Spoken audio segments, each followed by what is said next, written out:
Serial Anupama में अनुपमा के सामने सारा सच आ गया है और शायद वही सब कुछ देखकर अनुपमा बेहोश हो गई थी। और आने वाले एपिसोड में आप देखेंगे कि अनुपमा अपनी फ्रेंड देविका को सारा सच बताएगी। आज के एपिसोड में आप देखेंगे कि पूरे घर वाले पूछने की कोशिश करते हैं वनराज से कि अनुपमा बेहोश कैसे हुई, उसकी ये हालत कैसे हुई।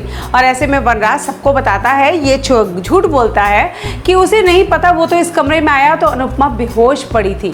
जी हाँ, वो पूरी फैमिली से ये कहता है कि उसे बिल्कुल नहीं पता, वो तो इस कमरे की तरफ आया तो अनुपमा बेहोश पड़ी थी। लेकिन उसकी बातों से फ्रेंड देविका को समझ में आ जाता है कि कुछ तो गलत कर रहा है वनराज। वहीं एक और खास बात, देविका जब कमरे में आती है तो उसे इस कमरे में काव्या की ईयररिंग मिलती है। इस बात से देविका पूरी तरह से कंफर्म हो जाती है कि कोई तो ऐसी बात है जिसकी वजह से शॉक लगा अनुपमा को और वो बेहोश हो गई। आने वाले एपिसोड में आप देखेंगे कि अनुपमा को जब होश आएगा तो यहाँ पर वनराज उसके करीब जाकर उससे बात करने की कोशिश करेगा, उसका हालचाल पूछने की कोशिश करेगा और अनुपमा उसे ज़ोर से धक्का दे देगी।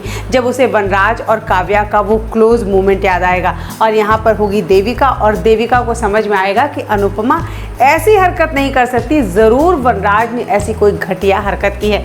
आने वाले एपिसोड में आप देखेंगे कि अनुपमा देविका को, अपनी फ्रेंड को सारा सच बताएगी कि वो बेहोश क्यों हुई, उसने वनराज को अभी धक्का क्यों मारा और क्यों वो वनराज को देखना तक पसंद नहीं कर रही है।